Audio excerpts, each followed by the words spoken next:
انسان تو اپنے آپ کا مالک نہیں ہے. اس بےہودہ اور فحاش جملے کی ضرورت ہی نہیں تھی کہ میرا جسم اور میری مرضی. یہ بات درست نہیں ہے.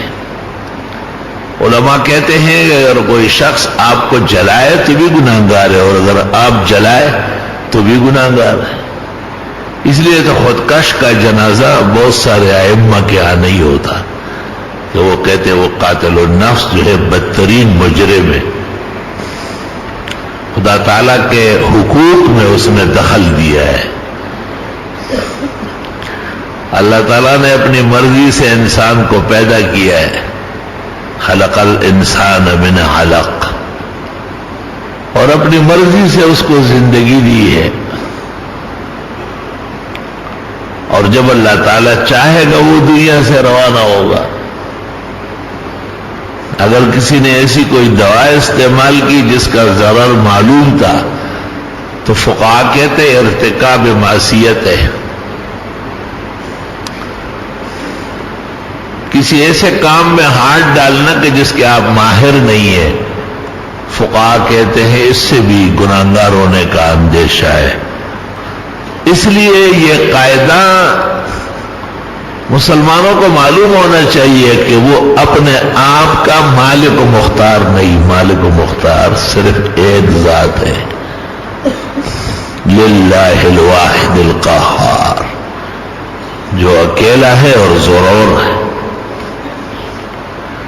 اور اس کا زور مسلم ہے، اس جیسے کوئی نہیں. لم یکن لہ کفوا احد.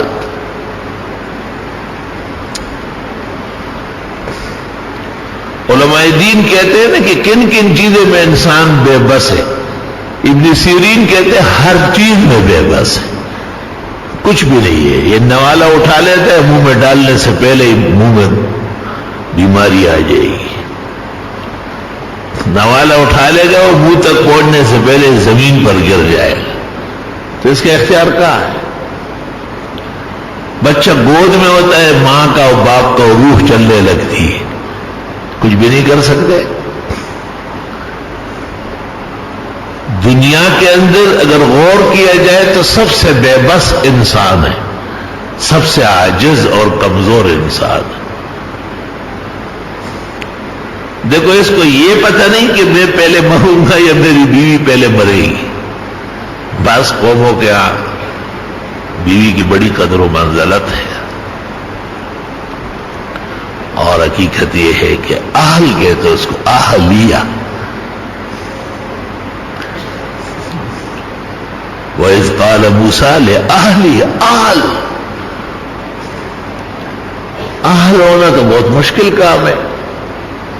کنعان نے اپنے والد نوح علیہ السلام کے خلاف ورزی کی، حق تعالیٰ نے کہا لیس من اہلک، یہ اہل ہی نہیں ہے آپ کا،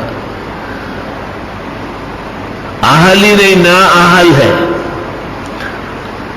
یہ بیوی ہے، اس سے اور طرح باتیں کرو گے. یہ بہن ہے، اس کا تقدس مسلم ہے. یہ ماں ہے، قبلہ و کعبہ ہے. اگر فرق مراتب نہ کنی زندگی، یہ سمجھنا کہ سب عورتیں ہیں اور میں جیسے چاہوں، یہ زندگی کا کام ہے، بے دین کا کام ہے، بدترین کافر کی علامت ہے. تو یہ کہنا کہ میرا جسم اور میری مرضی، یہ حقیقت میں جہالت کا پیداوار ہے، جہالت کا پیداوار ہے. اس کو یہ پتہ ہی نہیں ہے کہ یہ خود پیدا نہیں ہوئی ہے، کسی نے پیدا کی ہے.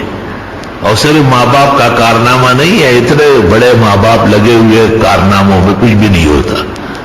جب وہ چاہے یہب لمن یشاء اناثا، جب وہ چاہے تو گفٹ دے لڑکی کا. لڑکی گفٹ ہے، تحفہ ڈالئی و سوغات ہے، خشتہ مزیدار ننھی منی پیدا ہو جاتی ہے، پورا گھر گل گلزار ہوتا ہے. صوفیاء کے اسانید پر حدیث ہے کہ جس گھر میں بچی پیدا ہو جائے وہ اتنے خوش ہو جیسے میں ان کے گھر مہمان ہوں. اور ایک روایت میں کہ ان کے گھر کے ہر کونے میں میں مہمان ہوں، ایسا خوش ہو جائے. علماء کہتے ہیں اس لیے کہ پیغمبر کی بھی شروع کی 4 بیٹیاں تھی، زینب، ام کلثوم، رقیہ، بی بی فاطمہ سیدۃ نساء اہل الجنہ۔ تو میرے بزرگوں اور بھائیوں، انسان کو اپنے اوپر کہاں قدرت حاصل ہے کہ وہ کہے کہ میرا جسم اور میری مرضی، تو یہ کمزور باتیں ہیں اور نامناسب لوگوں کا ہے۔ اس لیے پتہ نہیں کہ آنکھیں پہلے اندھی ہوگی یا پیر کام چھوڑیں گے، یہ پتہ نہیں کہ دل فیل ہوگا یا کینسر سے مرے گا، یہ پتہ نہیں کہ اعضائے جسم میں کون سے اعضاء پہلے کام چھوڑیں گے، اتنا نہیں معلوم۔ اس لیے پیغمبر جب نماز پڑھا لیتے تھے تو کہتے اللہم انت السلام و منک السلام، یا اللہ ہمیشہ سلامتی والے آپ ہیں، کسی کو سلامتی ملے تو آپ ہی سے ملے گا۔ تبارک یا ذا الجلال والاکرام، آپ شان والے ہیں، وہ عظمت و بزرگی کے مالک ہیں، عزت دینا ہی آپ کا کام ہے۔ تو میرا جسم میری مرضی غلط جملہ ہے، جاہلوں کا، بے دینوں کا، بدچلنوں کا جملہ ہے۔ جسم میرا ہے اور اختیار اللہ کا ہے، اللہ ہی کو اختیار ہے، اقتدار ہے، مالکیت ہے۔ انسان بے بس ہے، عاجز ہے، کمزور ہے۔ یہ کمزوری اور عجز اور بندگی یہ ہماری شان کہلائے گی۔